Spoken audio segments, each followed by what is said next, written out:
Hello, friends. Good morning. Let's look at today's editorial. The title says Salutary Reminder. సాల్యూటరీ అంటే meaning ఏంటి? సాల్యూటరీ అంటే causing improvement. ఒక రకంగా చెప్పాలంటే హెల్దీ, ఆరోగ్యకరమైన, అంటే మనకు ఉపయోగపడేది. రిమైండర్ అంటే మనకి గుర్తు చేసేది. Something that reminds us is a reminder. మనకి గుర్తు చేసేది. ఒక ఇంపార్టెంట్ ఆస్పెక్ట్ని మనం మర్చిపోయి వెళ్తున్నాము అని మనకి గుర్తు చేసేదాన్ని రిమైండర్ అంటారు. అది మనలో ఇంప్రూవ్మెంట్ని, మన మంచికే జరిగితే you call it salutary reminder. Right. ఈ రిమైండ్ అనే పదం గురించి కొంచెం తెలుసుకుందాం. రిమైండ్, ఆర్ఈఎంఐ అండి. రిమైండ్ అంటే గుర్తు చెయ్యడం. మనకి ఇంకో పదం ఉంటుంది, రిమెంబర్. రిమెంబర్ అంటే గుర్తు చేసుకోవడం. ఇప్పుడు నా అంతట నేను ఏదైనా గుర్తు చేసుకున్నాను అనుకోండి, I'm trying to remember something. నేను గుర్తు చేసుకుంటున్నాను. మీరు పక్కనోడికి గుర్తు చేశారనుకోండి, I'm trying to remind him. అతనికి గుర్తు చేయడానికి ట్రై చేస్తున్నాను. రిమైండ్ అంటే గుర్తు చేయడం, రిమెంబర్ అంటే గుర్తు చేసుకోవడం. మనకి మనం చేసుకుంటే రిమెంబర్, ఎదుటి వాళ్ళకి చేస్తే రిమైండ్. ఇది చాలా important aspect. Yeah, I forgot before we move further. Bank and SSC aspirants, bank and SSC aspirants, bank వాళ్ళకి ఇవాళ నుంచి ఫీజు పెరుగుతుంది. రేపటి నుంచి ఫీజు పెరుగుతుంది. ఇప్పుడు 6,000 ఉంది, రేపటి నుంచి 7,000 అవుతుంది. ఎస్ఎస్సి వాళ్ళకి 8,000 ఫీజు ఉంది ప్రజెంట్, రేపటి నుంచి 10,000 అవుతుంది. ఇందులో మార్పులు ఏమీ లేవు. ఎస్ఎస్సి సీజీఎల్ కోర్స్ తీసుకునే వాళ్ళకి బ్యాంక్ కూడా ఫ్రీ వస్తుంది. మీరు ఈ రోజు జాయిన్ అయితే 8,000, రేపటి నుంచి 10,000 ఉంది. ఈ రోజు వరకు 8,000, రేపటి నుంచి 10,000. బ్యాంక్ ఆస్పిరెంట్స్కి ఇవాళ వరకు 6, రేపటి నుంచి 7,000 ఉంది. Don't forget. ఇది నెంబర్, ప్రత్యూష మేడం నెంబర్ ఇది. You can call this number and if you want to join today you can join. So చెప్దాం అనుకుని మర్చిపోయాను. No, let's come back. Policy makers must focus on maintaining price stability given the volatile food and fuel costs. దాని అర్థం ఏంటి? Policy makers అంటే విధానకర్తలు, ఎవరైతే government పాలసీస్ని frame చేస్తారో వాళ్ళంతా దే మస్ట్ ఫోకస్ చేయాలి. దేనిపైన ఫోకస్ చేయాలి? On maintaining price stability. Prices స్టేబుల్గా ఉండేలాగా మెయింటైన్ చేయడం పైన ఫోకస్ చేయాలి. ధరలు స్థిరంగా ఉండేలాగా, ధరలను స్థిరీకరించేలాగా ఆ ప్రాసెస్ పైన వాళ్ళు ఫోకస్ చేయాలి. ఎందుకట? గివెన్ అంటే considering that the volatile food and fuel costs. Volatile అంటే అర్థం ఏంటి? Something that is not stable is called volatile. మనం కెమిస్ట్రీలో నేర్చుకుంటాం ఇనర్ట్ గ్యాసెస్, వొలటైల్ గ్యాసెస్ అని. ఇనర్ట్ గ్యాస్ ఏమో దేంతో రియాక్ట్ అవ్వదు, అలాగే ఉంటుంది. నియాన్, ఆర్గాన్ ఇట్లాంటివి. వొలటైల్ గ్యాసెస్ అనేవి తొందరగా వేరే వాటితో రియాక్ట్ అయిపోతాయి. దే ఫాస్ట్గా చేంజ్ అయిపోతాయి. సో తొందరగా చేంజ్ అయిపోయిందని మనం వాలటైల్ అంటాం. స్టేబుల్గా ఉండకుండా మారిపోతూ ఉంటే volatile. Volatile food and fuel cost అంటే ఫుడ్ మరియు ఫ్యూయల్, పెట్రోల్, డీజిల్ రోజు చూస్తూనే ఉన్నాం ధరలు ఎలా మారిపోతున్నాయో ఏ రోజు రోజు. అలాంటి వాతావరణం ఉంది కాబట్టి ధరలని స్టేబుల్గా ఉంచేలాగా పాలసీ మేకర్స్ ఫోకస్ చేయాలి, దానిపైన ఫోకస్ చేయాలి. With just over 2 weeks left to the March 31st deadline for the government and RBI to complete the quinquennial review of the current inflation target under the monetary policy framework, the latest consumer price index CPI reading provides a salutary reminder for policymakers to maintain a ceaseless whistle over price stability. ఎంత బ్యూటిఫుల్గా రాశారో చూడండి. With just over 2 weeks left, March 31st డెడ్లైన్కి కేవలం 2 వారాలు మాత్రమే మిగిలింది. Just over 2 weeks అంటే 14-15 రోజులు మాత్రమే మిగిలిన ఈ తరుణంలో ఎవరికి? For the government and RBI, గవర్నమెంట్కి మరియు ఆర్బీఐకి. దీనికి టు కంప్లీట్ ద క్విన్క్వెన్నియల్ రివ్యూ. క్విన్క్వెన్నియల్ అంటే అక్కరింగ్ ఎవ్రీ 5 years, ఒక పీరియడ్ ఆఫ్ 5 years తర్వాత జరిగేదాన్ని క్విన్క్వెన్నియల్ అంటారు. అర్థమవుతుందా? ఇయర్లీ అంటాం కదా, ఇయర్లీ అంటే ఒక ఇయర్కి అని. అలాగే 5 సంవత్సరాలకు ఒకసారి జరిగితే దాన్ని క్విన్క్వెన్నియల్ అంటారు. దేని రివ్యూ చేయాలి? Of the current inflation target under the monetary policy framework. చాలా ఇంపార్టెంట్ ఆస్పెక్ట్, గుర్తుపెట్టుకోండి. 2016 సంవత్సరంలో 2016 సంవత్సరంలో government of India, Reserve Bank of ఇండియాకి ఒక మాట చెప్పింది, ఒక పని ఇచ్చింది. ఏం చెప్పిందంటే, మీ యొక్క ఫంక్షన్స్లో, రిజర్వ్ బ్యాంక్ ఆఫ్ ఇండియా ఫంక్షన్స్లో ఒక ఇంపార్టెంట్ ఫంక్షన్ మానిటరీ పాలసీని ఫ్రేమ్ చేయడం. మానిటరీ పాలసీ అంటే అర్థం ఏంటి? Policy which deals with interest rates, policy that deals with currency, money supply. Money supply, currency, interest rates వీటన్నిటిని డీల్ చేసే పాలసీని మనం మానిటరీ పాలసీ అంటాం. అలాగే గవర్నమెంట్ తీసుకునే పాలసీస్, గవర్నమెంట్ ఆఫ్ ఇండియా ఏం తీసుకుంటుంది? Spending, expenditure. ప్రభుత్వం స్పెండ్ చేసే పాలసీ ఎక్కువ స్పెండ్ చేయాలా, తక్కువ స్పెండ్ చేయాలా, ట్యాక్స్లు పెంచాలా, తగ్గించాలా, అభివృద్ధి పెంచాలా, అభివృద్ధి కోసం ఎక్కువ ఖర్చు పెట్టాలా, తగ్గించాలా, ఇలాంటి పాలసీస్ ఏమంటాం? ఫిస్కల్ పాలసీ అంటాం. ప్రభుత్వం డైరెక్ట్గా చేసేదాన్ని fiscal policy. Reserve Bank of India వడ్డీ రేట్లు పెంచడం, వడ్డీ రేట్లు తగ్గించడం, మనీ ఎక్కువగా ప్రింట్ చేయడం లేదా ప్రింటింగ్ తగ్గించడం, ఇట్లాంటి ఆస్పెక్ట్స్ అన్ని కూడా they come under monetary policy. Monetary policy ఫ్రేమ్వర్క్లో భాగంగా government of India Reserve Bank of ఇండియాకి ఒక మ్యాండేట్ ఇచ్చింది, అంటే ఒక బాధ్యత అప్పచెప్పింది. ఏంటో బాధ్యత? ఇన్ఫ్లేషన్ని 4 ± 2% బ్యాండ్లో మెయింటైన్ చేయమని. అర్థమైందా? ఇన్ఫ్లేషన్ అంటే అర్థం ఏంటి? ద్రవ్యోల్బణం.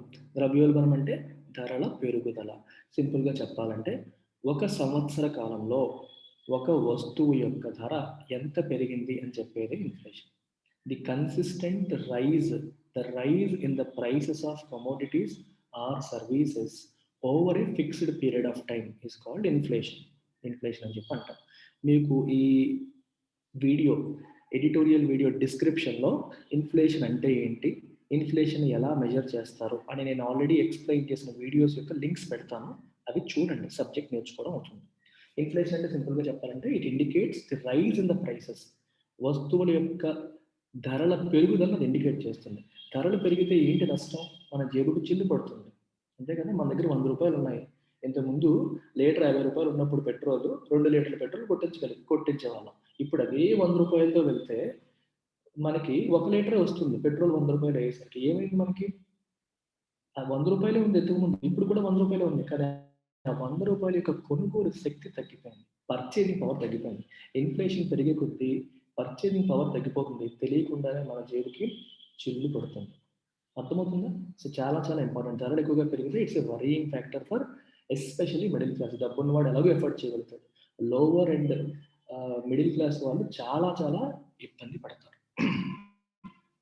అందుకని Reserve Bank of India, government of India 2016లో ఏం చెప్పిందంటే ఇన్ఫ్లేషన్ని 4% దగ్గర మెయింటైన్ చేయండి.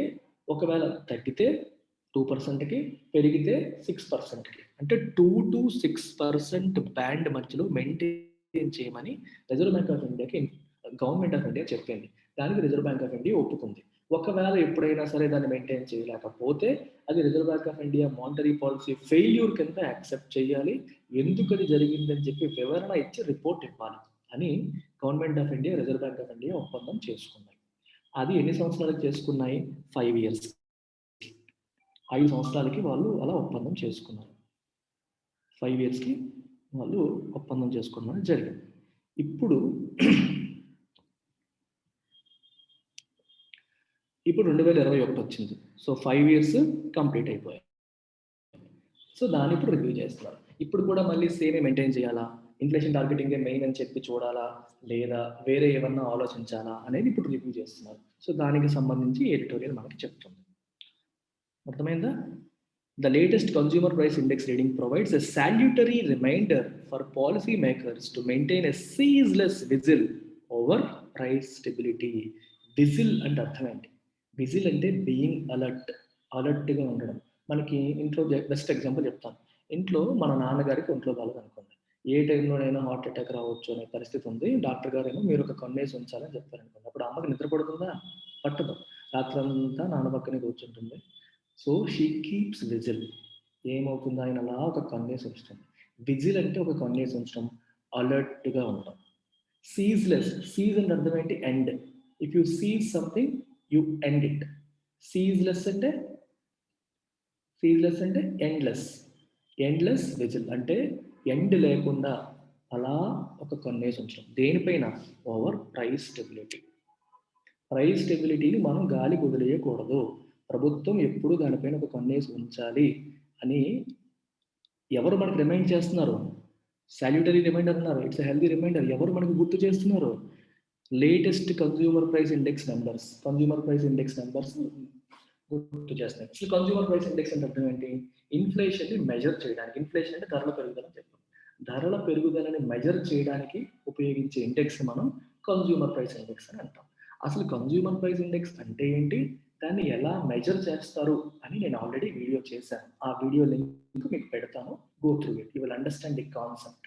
ఎలా ఇన్ఫ్లేషన్ మెజర్ చేస్తారని మీకు అక్కడ అర్థమవుతుంది. Retail inflation measured by the CPI accelerated to a 3-month high of 5.03% in February. Data released by the National Statistical Office on Friday showed CPI ద్వారా మెజర్ చేయబడే రిటైల్ ఇన్ఫ్లేషన్ అనేది ఫిబ్రవరిలో 3 నెలల గరిష్టానికి చేరుకుంది. 5.03% చేరిపోయింది. 4% పైన వెళ్తే డేంజర్ వెల్స్ మోగినట్టే. 6% వరకే మనకి కంఫర్ట్ జోన్. 6% దాటిపోతే డేంజర్ ఇంకా. నేషనల్ స్టాటిస్టికల్ ఆఫీస్ వాళ్ళు రిలీజ్ చేసిన డేటా చెప్తుంది. మీకు చాలా బ్యాంక్ ఎగ్జామ్స్ ఇట్లాంటి వాళ్ళకి ఇది ఒక బిట్ కింద అడిగే అవకాశం ఉంటుంది. సిపిఐ డేటాను ఎవరు రిలీజ్ చేస్తారు? National statistical office. The jump off almost 100 basis points from January's 4.06%, while partly attributable to a base effect given that price gains had relatively eased in February 2020, is a clear signal that food and fuel costs continue to pose a threat to broader price stability in the economy. Important aspect. The jump of almost 100 basis points. అర్థం ఏంటి? 100 basis points అంటే 1% అని అర్థం. అర్థమైందా? 1 basis point is equal to 0.01%. So 100 basis points ఏమవుతుంది? రెండు వైపులా 1తో multiply చేయండి, 1% అవుతుంది. 100 basis points పెరిగిందంటే 1% పెరిగింది. జనవరిలో 4.09%, ఇక్కడ ఎంత? 5.03. ఆల్మోస్ట్ 1% పెరిగింది అని చెప్తున్నాడు. అయితే ఈ పెరగడం దేని వల్ల పెరిగింది? పూర్తిగా ధరలు పెరగడం వల్ల పెరిగిందా, లేదా వేరే కారణం ఏమన్నా ఉందా? While partly attributable to a base effect given that price gains had relatively eased in February 2020. ఈ సెంటెన్స్ చాలా ఇంపార్టెంట్. అట్రిబ్యూటబుల్ అంటే ఆపాదించడం. అంటే ఈ పెరుగుదలకి కారణం ఏంటి అంటే పూర్తిగా ధరల పెరుగుదలే కాదు, కొంతవరకు బేస్ ఎఫెక్ట్ వల్ల కూడా కొంతవరకు, అందుకే పార్ట్లీ అట్రిబ్యూటబుల్ అంటే దానికి ఆపాదించవచ్చు. ఈ పెరుగుదలకి కారణాన్ని మనం బేస్ ఎఫెక్ట్ కూడా ఆపాదించవచ్చు అని చెప్తున్నాను. మరి బేస్ ఎఫెక్ట్ అంటే అర్థం ఏంటి? బేస్ ఎఫెక్ట్ అర్థం కావడానికి మీకు చిన్న ఎగ్జాంపుల్. చాలాసార్లు ఎడిటోరియల్స్లో నేను కవర్ చేశాను, పాత వాళ్ళకి తెలుసు, కొత్త వాళ్ళ కోసం చూడండి ఒకసారి. సీత, గీత ఇద్దరు ఉన్నారు అనుకోండి. సీతకేమో వాళ్ళకి ఎగ్జామ్ పెడితే 50 మార్క్స్ వచ్చాయి, గీతకేమో 80 మార్క్స్ వచ్చాయి. ఓకే, సీతకి 50, గీతకి 80.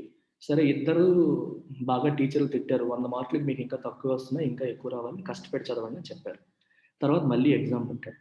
మళ్ళీ ఎగ్జామ్ పెట్టినప్పుడు సీత 50% గెయిన్ చూపించింది, గీత ఓన్లీ 10% గెయినే చూపించింది. ఇద్దరిలో ఎవరికి ఎక్కువ మార్కులు వచ్చినట్టు? సీతకేమో 50% పెరుగుదల వచ్చింది, గీతకేమో 10% వచ్చింది. అంటే సీతకి పెరుగుదల వచ్చినట్ట? కాదు. సీత యొక్క బేస్ ఎంత? 50. 50 మీద 50% వేస్తే ఎంత? 50 + 25. సో సీత కొత్త మార్కులు ఎంత? 75. గీత కొత్త మార్కులు ఎంత? 80 + 10. 80 + 10% ఆఫ్ 80 అంటే 8. 80 + 8 ఎంత? 88. సో ఎవరికి ఎక్కువ మార్కులు అంటే గీతకే ఎక్కువ, కానీ సీతకి తక్కువే. కానీ సీతది ఎందుకు ఎక్కువగా కనిపిస్తుంది? Because of base effect. Sita యొక్క బేస్ గీత బేస్ కంటే తక్కువ ఉంది. అర్థమైందా? సీత బేస్ 50, గీత బేస్ 80. సో 50తో కంపేర్ చేస్తే 25/50 వేసుకుంటే మీద అంతా 50% అని కనిపిస్తుంది. గీతది బేస్ తక్కువ, బేస్ ఎక్కువ ఉంది కాబట్టి పెద్దగా కనిపించట్లేదు. ఈవెన్ ఇద్దరికి సేమ్ లెవెల్ ఆఫ్ మార్కులు పెరిగినా మీకు అది ఇంకా బెటర్ ఎగ్జాంపుల్. అది అలా చూద్దాం, మీకు ఇంకా బాగా అర్థమైపోతుంది. గీత 80 కదా, ఇద్దరికి 10 మార్క్సే పెరిగాయి అనుకోండి. 10 మార్క్స్ పెరిగాయి అంటే గీతకి ఎంత పెరిగినట్టు? ఒక 8 మార్క్స్ వేద్దాం, మన క్యాలిక్యులేషన్కి ఈజీగా ఉంటుంది.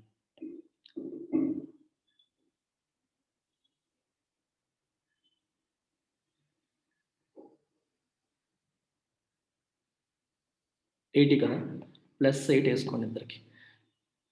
8/80 అంటే ఎంత? 10%. 8/50 అంటే 16%. ఇద్దరికి పెరిగింది 8, కానీ సీతాకి అది ఎక్కువ కనిపిస్తుంది. ఎందువల్ల? Base effect. తన బేస్ తక్కువ ఉంది కాబట్టి ఎక్కువలా కనిపిస్తుంది. అది అర్థం. సో ఇక్కడ ఏమంటున్నారంటే బేస్ ఎఫెక్ట్ కూడా కొంతవల్ల కారణం అని ఎందుకు చెప్తున్నారంటే ఇన్ఫ్లేషన్ సిపిఐ మెజర్ చేసినప్పుడు ఏం చేస్తారంటే లాస్ట్ ఇయర్ ఈ టైంకి ఎంత ఉంది అని చూస్తారు. లాస్ట్ ఇయర్ ఈ టైంకి ఎంత ఉంది అని చూస్తారు. సో లాస్ట్ ఇయర్ ఫిబ్రవరిలో తగ్గిపోయిందంట. లాస్ట్ ఇయర్ ఫిబ్రవరిలో తగ్గిపోయింది కాబట్టి ఈ సంవత్సరంలో తక్కువ బేస్తో మనం కంపేర్ చేస్తున్నాం కాబట్టి కొంచెం ఎక్కువలా కనిపిస్తుంది అని అర్థం. Partly attributable to a base effect అంటే అర్థం అది. Given the price gains had relatively eased in February 2020. ఫిబ్రవరి 2020లో రిలేటివ్గా అవి తగ్గాయి కాబట్టి ఇప్పుడు అది ఎక్కువలా కనిపిస్తుంది. కొంతవరకు కారణం అది. అదొకటే కాదు, ఇంకా ఉన్నాయి. అది కొంతవరకు కారణం. So the jump of almost 100 basis points from January's 4.06% is a clear signal that food and fuel costs continue to pose a threat to broader price stability in the economy. ఆర్థిక వ్యవస్థలో బ్రాడర్ ప్రైస్ స్టెబిలిటీకి, ధరల స్థిరీకరణకి ఈ food మరియు fuel cost అనేవి ఇంకా ఒక థ్రెట్ని pose చేస్తున్నాయి. ఇంకా ఒక భయాన్ని కలిగిస్తూనే ఉన్నాయి. ఎందుకంటే అవి పెరుగుతున్న కొద్దీ మధ్యతరగతి వాళ్ళు చాలా ఇబ్బంది పడతారు. Specifically, the RBI's early February prognostication of continuing pressures in the prices of pulses and edible oils has been borne out by the last 2 months CPI data. Specifically, మనం ఒక పర్టికులర్ ఆస్పెక్ట్ని చూస్తే ది ఆర్బీఐస్ ఎర్లీ ఫిబ్రవరి ప్రోగ్నాస్టికేషన్, ఫిబ్రవరి బిగినింగ్లో RBI వాళ్ళు ప్రోగ్నాస్టికేషన్ చేశారు. ప్రోగ్నాస్టికేషన్ అంటే ఏంటి అర్థం? ప్రొఫెసీ, ఇది జరగబోతుంది అని చెప్పడం. సింపుల్గా చెప్పాలంటే ఇది పలానా జరగబోతోంది అని చెప్పడాన్ని ప్రోగ్నాస్టికేషన్ అంటారు. ప్రొఫెసైజ్ చేయడం, this is going to happen, this is likely to happen అని చెప్పడం. ఏమని చెప్పారు? Of continuing pressures in the price of pulses and edible oils. Pulses మరియు ఎడిబుల్ ఆయిల్స్ ప్రైసెస్లో ప్రెజర్స్ మనం చూడబోతున్నాము, ఇంకా కంటిన్యూ అవ్వబోతున్నాయి. ఆ ధరలు ఇప్పుడప్పుడే తగ్గేలా లేవు అని చెప్పి ఆర్బీఐ వాళ్ళు ముందే ప్రోగ్నాస్టికేషన్ చేశారు, ముందే ఒక చెప్పడం అనేది జరిగింది. And that has been borne out by the last 2 months CPI data. అది లాస్ట్ 2 months యొక్క సిపిఐ డేటా దానికి ఒక ఎవిడెన్స్ లాగా మనకు కనిపిస్తుంది. అర్థమైంది? సిపిఐ డేటా కూడా పెరిగింది కదా. సిపిఐ డేటా ఏం చెప్తుంది? ఇన్ఫ్లేషన్ పెరిగిందని చెప్తుంది. ఆర్బీఐ వాళ్ళు ఏం చెప్పారు? ఎడిబుల్ ఆయిల్స్లోను పల్సెస్లోను ధరలు ఇంకా ప్రెజర్లోనే ఉంటాయని ఆర్బీఐ చెప్పింది. సో ఆర్బీఐ చెప్పిన మాటకి ఇది ఒక ఎవిడెన్స్ లాగా, it bears a testimony to it, it becomes an evidence to it అన్నట్టు అనమాట. If something has been borne out అంటే అక్కడ చెప్పింది ఇక్కడ మనకి సాక్ష్యంలా కనిపిస్తుంది. వాళ్ళు పెరుగుతాయని చెప్పారు, ప్రెజర్స్ ఉంటాయని చెప్పారు, సిపిఐ డేటాలో ప్రెజర్స్ కనిపిస్తున్నాయి, అది అర్థం. Inflation of both essential food products, ఏంటవి? ఎడిబుల్ ఆయిల్స్, పల్సెస్, ఈ రెండు కూడా has persisted in the double digits during the period. Persistent to continue to remain. Persistent cough అన్నారంటే అర్థం ఏంటి? దగ్గు కంటిన్యూ అవుతున్న దగ్గు. మనకు దగ్గు వస్తుంది, తగ్గట్లేదు, అలాగే కంటిన్యూ అవుతుంది. So persistent. You have to persist with your dream అన్నారనుకోండి. మీ డ్రీమ్ ఏదైతే మీరు పెట్టుకుంటారో దాన్ని మధ్యలో డ్రాప్ చేయకూడదు. You have to continue with it. You should not drop in the middle. You should not drop in the middle అని అర్థం. Persist అంటే కంటిన్యూ అవ్వడం. ఏది కంటిన్యూ అయింది? ఇన్ఫ్లేషన్. ఎందులో? బోత్ ఎసెన్షియల్ ప్రొడక్ట్స్, ఈ రెండు ఎసెన్షియల్ ఫుడ్ ప్రొడక్ట్స్ మీద ధరల పెరుగుదల అనేది కంటిన్యూ అయింది. ఎందులో కంటిన్యూ అయింది? డబుల్ డిజిట్స్లో, అంటే 10% పైన పెరుగుదల ఉంది, ఇంకా అలాగే కంటిన్యూ అయిందంటే ఎక్కడ? ఈ పీరియడ్లో, అంటే ఫిబ్రవరి టైంలో. And in the case of the later, ఇక్కడ రెండు విషయాలు మాట్లాడుతున్నాం, పల్సెస్, ఎడిబుల్ ఆయిల్స్. ఈ రెండింటి గురించి మాట్లాడినప్పుడు తర్వాత మాట్లాడింది ఎడిబుల్ ఆయిల్స్, అంటే ద లేటర్. అదే మనం పల్సెస్ గురించి మాట్లాడాలనుకోండి, ద ఫార్మర్ అంటారు. ది ఫార్మర్, FORMER, FAR కాదు. ది ఫార్మర్ అంటే ముందు చెప్పబడినది, ద లేటర్ అంటే తరువాత చెప్పబడింది అని అర్థం. ముందు చెప్పబడింది, తరువాత చెప్పబడింది. And in the case of the latter, accelerated disconcertingly to 20.8% last month. ఏది పెరిగింది? ఎడిబుల్ ఆయిల్స్ విషయంలో ఇన్ఫ్లేషన్ అనేది 20.8%కి యాక్సలరేట్ అయిపోయింది, బాగా పెరిగిపోయింది. డిస్కన్సర్టింగ్లీ అంటే అర్థం ఏంటి? మనకి ఇబ్బంది కలిగించేలాగా, ట్రబ్లింగ్లీ, వర్రీ కలిగించేలాగా, వర్రీయింగ్లీ, ఓకే, అన్సెటిలింగ్లీ ఇలా అర్థం చేసుకోవచ్చు. మనల్ని సెటిల్ కాకుండా ఇబ్బంది కలిగించేలాగా. మీకు క్రికెట్ ఎనాలజీ చెప్పాను ఇంతకుముందు ఎడిటోరియల్స్ వినేటప్పుడు. మీకు ఒక ఆస్ట్రేలియన్ ఫాస్ట్ బౌలర్స్, ఎస్పెషల్లీ ఆస్ట్రేలియాలో మనం టెస్ట్ మ్యాచ్ ఆడినప్పుడు ఏం చేస్తారు, షార్ట్ పిచ్ బంతేస్తారు. సరిగ్గా మధ్యలో బంతి వేసి మరి అది మన చెస్ట్ మీదకి, మన చిన్ మీదకి వచ్చినట్టుగా బాల్ వచ్చేటట్టుగా చేస్తారు. They call it disconcerting bounce. అంటే మనల్ని అన్సెటిల్ చేసేలాగా, మనల్ని వరీ చేసేలాగా అలాంటి బౌన్స్ వాళ్ళు ఎక్స్ట్రాక్ట్ చేస్తారు. డిస్కన్సర్టింగ్ అంటే అన్సెటిలింగ్, వరీయింగ్, ట్రబ్లింగ్. 20.8%కి పెరిగిపోయింది. అంత పెరిగిపోతే మనం వరీ అవుతాం కదా. ఆయిల్ మాట్లాడుకున్నాం, ₹70 ఉండేది 150 అయిందని మాట్లాడుకుంటున్నాక పెరిగి పెరిగి ఇంత పెరిగిపోయింది. Price gains with respect to 2 other key sources of protein. ఇవి కాకుండా ఇంకో 2 other key sources of protein, protein ఇచ్చే 2 సోర్సెస్ ఏంటవి, మీట్ అండ్ ఫిష్ మరియు eggs also remain stuck about 11%. వాటిలో కూడా 11% పైన ధరల పెరుగుదల అనేది ఉంది. And the deflation in vegetable costs which had helped offset the generalized pressure in food inflation also waned considerably in February to minus 6.7% from minus 15.8% in January. Deflation అనే పదం వచ్చింది. What is the meaning of deflation? Inflation అంటే ఏం చెప్పాను, ధరల పెరుగుదల. ఈరోజు ₹10 ఉన్న వస్తువు రేపు ₹20 అయ్యింది అనుకోండి, ఏమైంది, ఇన్ఫ్లేషన్. ఎంత పెరిగింది, 100% పెరిగింది. ఆ నెక్స్ట్ డే ₹30 అయింది అనుకోండి, అప్పుడు కూడా ఇన్ఫ్లేషనే, కానీ ఎంత పెరిగింది, 50% పెరిగింది. అప్పుడు మనం ఏమంటామంటే డిస్ఇన్ఫ్లేషన్ అంటాం. డిస్ఇన్ఫ్లేషన్ అంటే అర్థం ఏంటి, ఇన్ఫ్లేషనే కానీ డిస్ఇన్ఫ్లేషన్, ధరల పెరుగుదలలో తగ్గుదల. ఇక్కడ 100% పెరిగింది, ఇక్కడ 50% పెరిగింది, ఇక్కడ పెరిగింది, ఇక్కడ పెరిగింది, కానీ పెరుగుదలలో తగ్గుదల ఉంది. అలాంటి దాన్ని డిస్ఇన్ఫ్లేషన్ అంటాం. కానీ ఇక్కడ ఇంకో పదం వాడారు, డీఫ్లేషన్ అన్నారు. డీఫ్లేషన్ అంటే ధరల తగ్గుదల. ఈరోజు ₹10 ఉన్నది రేపు ₹5 అయింది అనుకోండి, మనకి 50% తగ్గినట్టు. అర్థమైందా, 50% తగ్గిపోయినట్టు.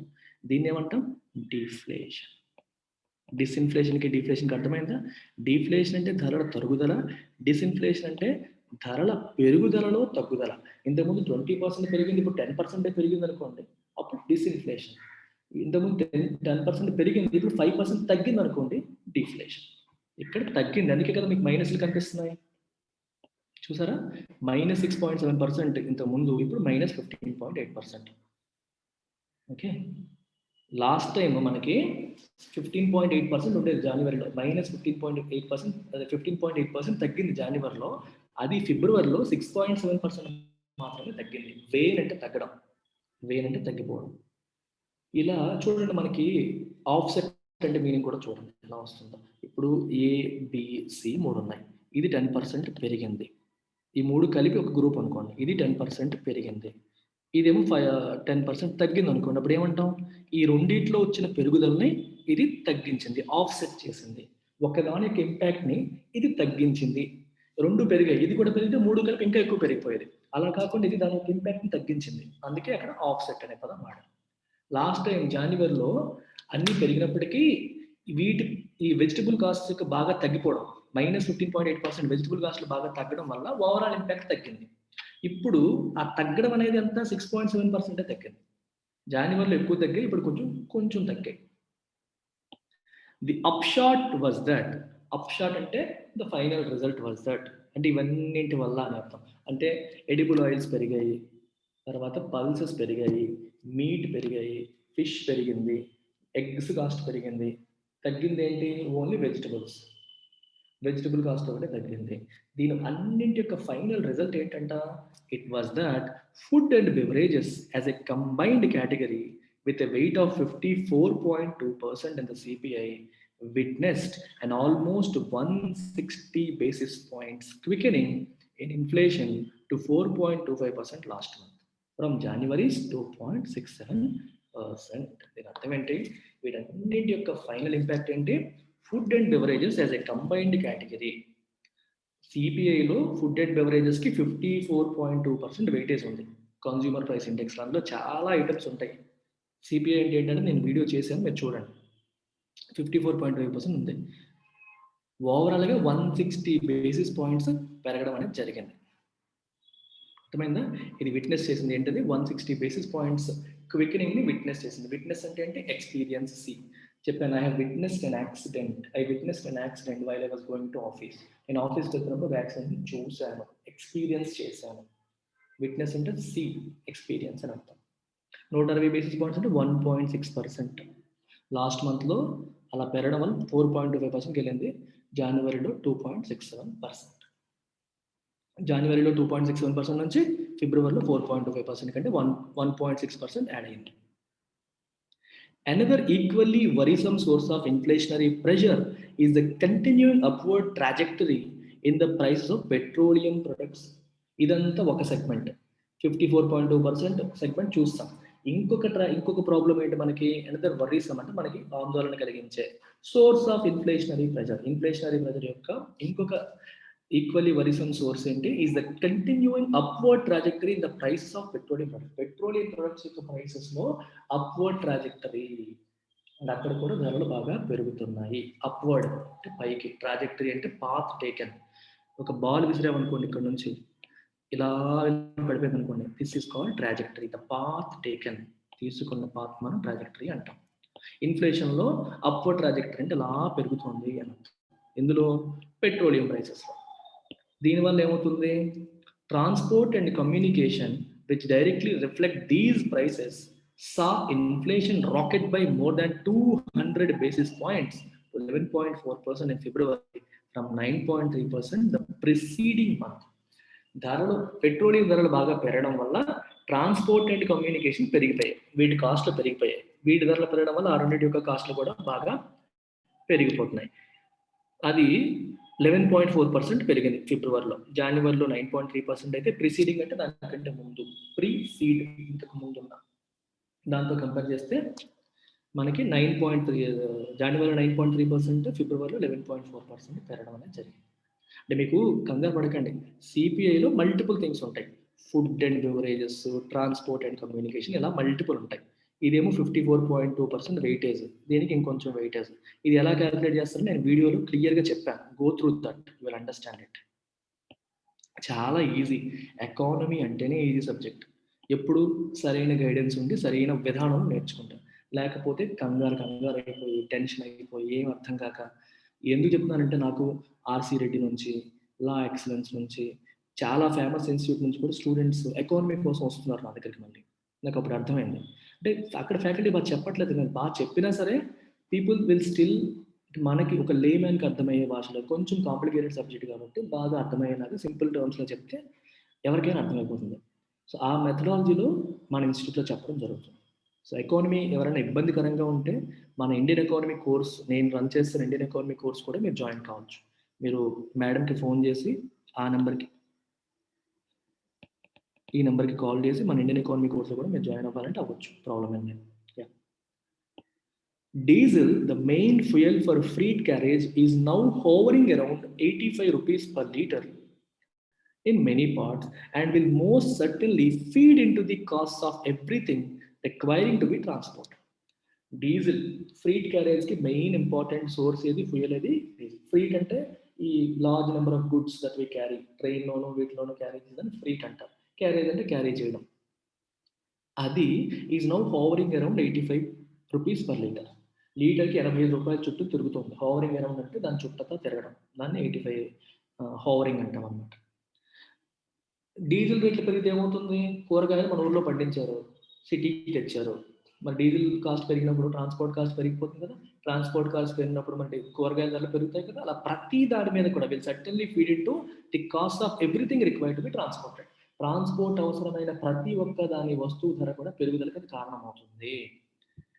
Brent crude oil futures have surged by close to 40% in the 3-month period through March 11 in the wake of output cuts by major oil producing nations.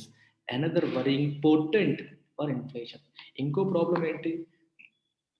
Brent crude oil futures పెరిగిపోయాయి. ఎంత పెరిగాయి? 40% పెరిగాయి. బ్రెంట్ క్రూడ్ అంటే మనకి crude oil అంటే తెలుసు కదా మనకి. వాటి క్రూడ్ ఆయిల్ మనం రిఫైన్ చేసిన తర్వాత మనకి పెట్రోలియం, డీజిల్, కిరోసిన్ ఇవన్నీ వస్తాయి. ముడి చమురు అంటాం తెలుగులో. ఫ్యూచర్స్ అంటే అర్థం ఏంటి? ఫ్యూచర్స్ అనేది ఒక కాంట్రాక్ట్స్. ఇప్పుడు అది ఇక్కడ చెప్పడం చాలా ఇబ్బందికరమైన వ్యవస్థ. ఇంతకుముందు స్టార్టింగ్లో నేను ఒకటి చెప్పాను, నాకు తెలిసి మార్చ్ 22 ఏప్రిల్ 22 ఎడిటోరియల్ గుర్తుంటే ఒకసారి అది ఓపెన్ చేయండి.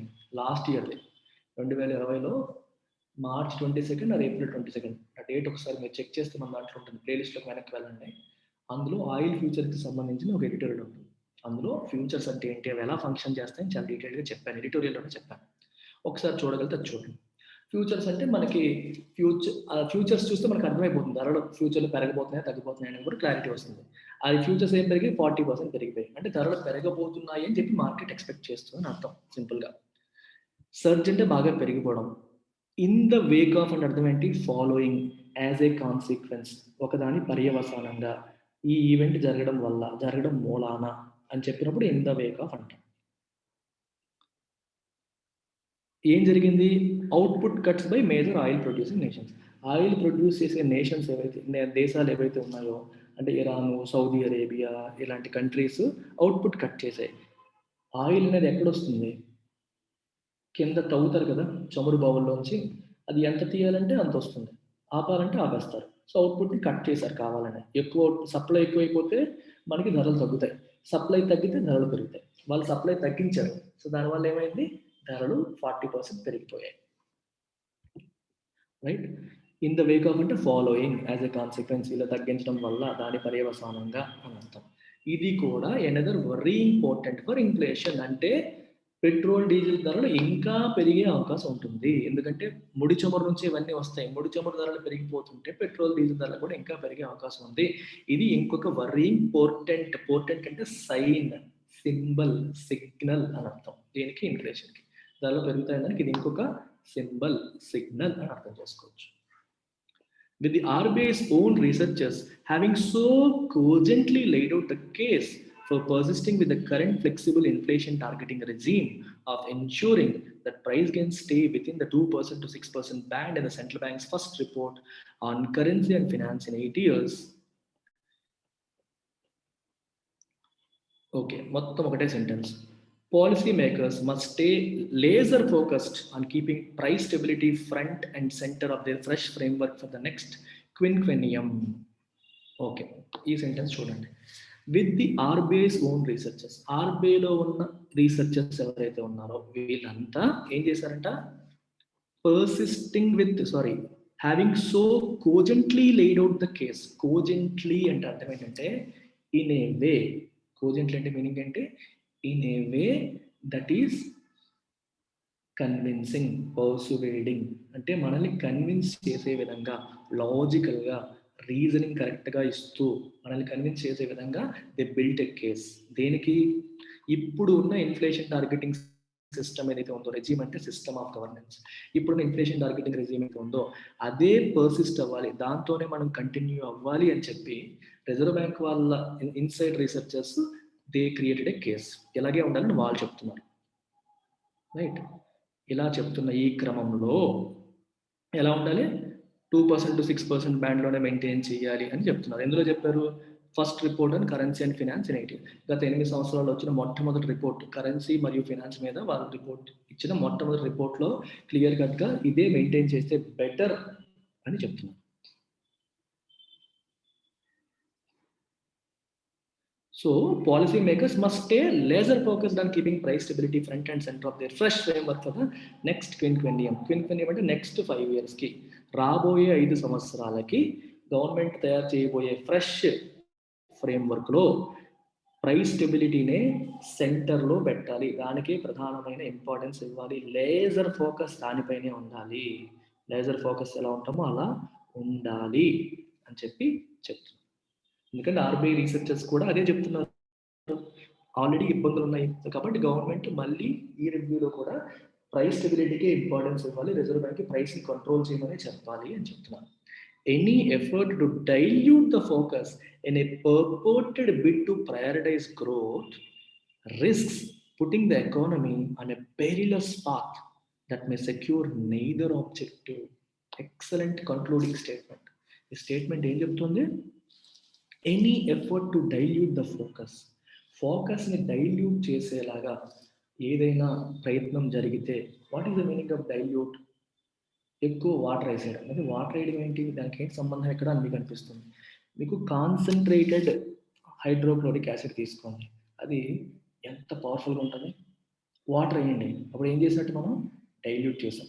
డైల్యూట్ చేసినప్పుడు యాసిడ్ యొక్క పవర్ ఏమవుతుంది, తగ్గిపోతుంది. దాని కాన్సన్ట్రేషన్ తగ్గిపోతుంది. కాన్సన్ట్రేషన్ తగ్గినప్పుడు యాసిడ్ యొక్క పవర్ కూడా తగ్గిపోతుంది. అలాగే మనం ప్రైస్ స్టెబిలిటీ అనే దానిపైనే ఫోకస్ చేయాలి అనుకున్నప్పుడు అది పవర్ఫుల్గా పనిచేస్తుంది. దాన్ని డైల్యూట్ చేసేలాగా, అంటే దాని ఇంపార్టెన్స్ తగ్గించేలాగా గవర్నమెంట్ ఏదైనా యాక్షన్ తీసుకుంటే, any effort to dilute the focus. ఎందుకు డైల్యూట్ చేయాలనుకుంటుంది government? In a purported bid to prioritise గ్రోత్ని ప్రయారిటైజ్ చేయాలి అనుకునే క్రమంలో, పర్పోర్టెడ్ అంటే as appeared to be true, as stated to be true, అంటే అందరూ కరెక్ట్ అని అనుకుంటున్న విధంగా, ఏది కరెక్ట్ అనుకుంటున్న విధంగా, టు ప్రయారిటైజ్ గ్రోత్ని ప్రయారిటైజ్ చేస్తే బెటర్ అనే ఉద్దేశంలో ప్రైస్ స్టెబిలిటీకి ఇంపార్టెన్స్ ఇవ్వకుండా పోతే ఏమవుతుంది, it is putting the economy అనే పెరిలస్ అంటే డేంజరస్ పాత్, ఎకానమీని ఒక డేంజరస్ పాత్లో పెట్టే పరిస్థితి వస్తుంది. That may secure neither objective. అప్పుడు ప్రైస్ స్టెబిలిటీ ఉండదు, గ్రోత్ కూడా ఉండని పరిస్థితి వస్తుంది అని కన్క్లూడింగ్ స్టేట్మెంట్. ఇప్పుడు మీకు ఒక చిన్న కాన్సెప్చువల్ పోర్షన్ చెప్తాను. ప్రైస్ స్టెబిలిటీ మీద ఫోకస్ చేస్తే గ్రోత్ ఎందుకు రాదు అని అనుకుంటున్నారు, లేదా ప్రైస్ స్టెబిలిటీ మీద ఫోకస్ చేయకపోతే గ్రోత్ వస్తుందని ఎందుకు అనుకుంటున్నారని మీకు డౌట్ వస్తుంది. చిన్న ఎగ్జాంపుల్ చెప్తాను. వడ్డీ రేట్లు చాలా చాలా ఇంపార్టెంట్ ఎకానమీలో. వడ్డీ రేట్లు బాగా తక్కువ ఉన్నాయి అనుకోండి. Imagine 2 situations. వడ్డీ రేట్లు బాగా తగ్గితే ఏమవుతుంది, ఎవరైనా బిజినెస్ పెట్టాలనుకుంటే తక్కువ ధరకి లోన్ వస్తుంది. సో వాళ్ళు లోన్ తీసుకుంటారు, బిజినెస్ పెడతారు, బిజినెస్ ఎక్స్పాండ్ చేస్తారు, గ్రో అవుతారు. ఇలా అందరూ బిజినెస్లు పెట్టి ఎక్స్పాండ్ చేసి గ్రో అయితే ఆల్రెడీ ఉన్న వాళ్ళు కూడా ఎక్స్పాన్షన్ ప్లాన్స్ అన్ని కూడా టేకప్ చేస్తారు, తక్కువ వడ్డీకి వస్తుంది కాబట్టి. ప్రతి బిజినెస్ కూడా గ్రో అయితే ఏమవుతుంది, ఆర్థిక వ్యవస్థ పుంజుకుంటుంది, గ్రోత్ వస్తుంది. అర్థమైందా? గ్రోత్ వస్తుంది. అంటే వడ్డీ రేట్లు తక్కువగా ఉండడం అనేది గ్రోత్కి సపోర్ట్ చేస్తుందని మనకు అర్థమైంది. మరి వడ్డీ రేట్లు తక్కువ ఉండడానికి ధరలకి సంబంధం ఏంటో చూద్దాం. వడ్డీ రేట్లు తక్కువ ఉంటే మనం బ్యాంకుల్లో డిపాజిట్లు పెట్టాలనుకుంటామా? బ్యాంకుల్లో పెడితే ఏమీ రాదురా బాబు, వడ్డీలు తక్కువ ఉన్నాయని చెప్పి ఉంచాం. సో బ్యాంకుల్లో వచ్చడానికి పెద్దగా ఇష్టపడం. లోన్లు తీసుకుంటామా? తీసుకుంటాం. ఎందుకు తీసుకుంటాం? ధరలు తక్కువ ఉన్నాయి కదా, తీసేసుకుందాంలే. Bike కొనాలనుకున్నాం, car కొనాలనుకున్నాం, కొనేస్తాం. అంటే అర్థం ఏంటి, వడ్డీ రేట్లు తక్కువగా ఉంటే బ్యాంకింగ్ సిస్టంలో మనీ ఉండదు. ఇంకా బ్యాంకింగ్ సిస్టంలో ఉన్న మనీ అంతా మనం తీసేసుకుంటాం లోన్ రూపంలో. మన దగ్గర ఉన్న డబ్బులు బ్యాంకింగ్ సిస్టంలో పెట్టడానికి ఇష్టపడం. సో మనీ బ్యాంకింగ్ సిస్టంలో లేకుండా ప్రజల చేతుల్లో ఉంటుంది. ప్రజల చేతుల్లో మనీ ఎక్కువగా ఉంటే, మనీ సప్లై ప్రజల చేతుల్లో పెరిగితే పీపుల్ స్పెండ్ ఇట్. పీపుల్ దాన్ని ఖర్చు పెడతారు. పీపుల్ ఎప్పుడైతే ఖర్చు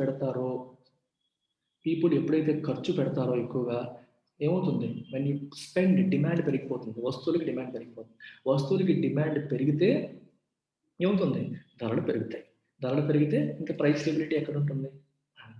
వడ్డీ రేట్లు తగ్గితే ధరలు పెరుగుతాయి, గ్రోత్ కూడా పెరుగుతుంది. అయితే ధరలు తగ్గించాలంటే ఏం చేయాలి, వడ్డీ రేట్లు పెంచాలి. మరి వడ్డీ రేట్లు పెంచినప్పుడు ప్రజలు బ్యాంకుల్లో డబ్బులు దాచుకుంటారు, సో స్పెండ్ చేయడం తగ్గుతుంది. బ్యాంకు లోన్లు ఎక్కువ వడ్డీకి వస్తాయి, ఎక్కువ వడ్డీకి చాలా మంది లోన్లు తీసుకోరు, సో వాళ్ళు స్పెండింగ్ తగ్గించుకున్నప్పుడు ఏమవుతుంది, ధరలు కంట్రోల్ అవుతాయి. కానీ గ్రోత్ కూడా అయిపోవచ్చు కదా. ఎందుకంటే మరి నేను కొత్తగా బిజినెస్ పెడదాం అనుకుంటున్నాను, నాకు లోన్ రావట్లేదు, లోన్ వస్తుంది కానీ ఎక్కువ వడ్డీ ఉంది, నేను తీసుకోను, నా ప్లాన్ వాయిదా వేసుకుంటాను. దీనివల్ల గ్రోత్ తగ్గే అవకాశం ఉంది. అందుకే ఈ రెండింటికి బ్యాలెన్స్ చేసుకుంటూ వెళ్ళాలి.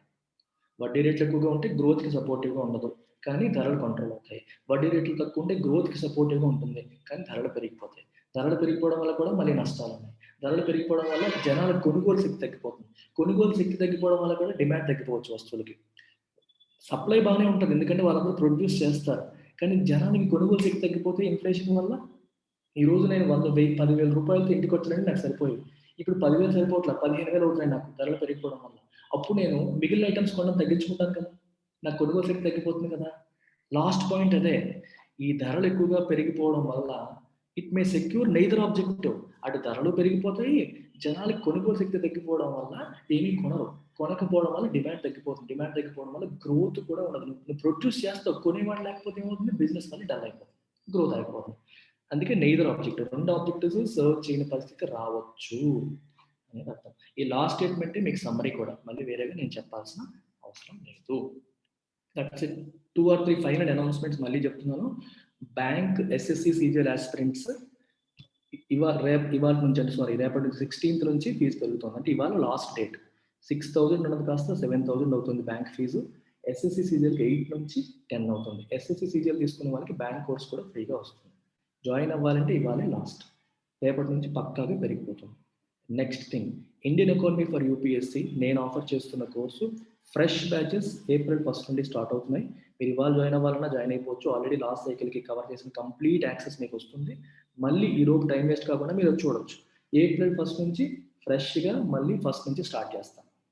సో దాని ఫీజు వచ్చేసి 10,000 రూపీస్. లైఫ్ టైం వ్యాలిడిటీ 5+5 2 ఇన్స్టాల్మెంట్స్లో మీరు పే చేయొచ్చు. సేమ్ ప్రత్యూష మేడం నెంబర్కి 789989 నెంబర్కి కాల్ చేసి మీరు జాయిన్ అవ్వచ్చు. అలాగే యూపీఎస్సి ఆన్లైన్, యూపీఎస్సికి 2022కి కొత్త బ్యాచ్ స్టార్ట్ చేస్తున్నాం. అది కూడా April 1 నుంచి. దాని ఫీజు ప్రస్తుతానికి 50,000 ఉంది. అది కూడా పెరగబోతుంది. So you have to join before 20th లోపు మీరు జాయిన్ అయితే ఫీజు 50,000 ఉంటుంది. 10 ఇన్స్టాల్మెంట్స్లో 5,000 పర్ మంత్ మీరు పే చేసి జాయిన్ అవ్వచ్చు. 20th దాటితే దాని ఫీజు కూడా పెరుగుతుంది. నేను పెరుగుతుంది నా నోట్ నుంచి వస్తుందే కానీ మన ఫీజులు చాలా చాలా తక్కువ, మీ అందరికీ తెలిసిన విషయం. ఇన్ఫ్యాక్ట్ ఇది ఇంతకుముందు 55 ఉండి నేను తగ్గించాను. ఎవరు తగ్గించారు ఫీజులు, నేను తగ్గించాను. ఎందుకంటే ఫ్రెష్ బ్యాచెస్కి స్టార్టింగ్లో అందరూ జాయిన్ అవుతారు, హెల్ప్ అవుతుందని చెప్పి. So use this opportunity. Take care, by.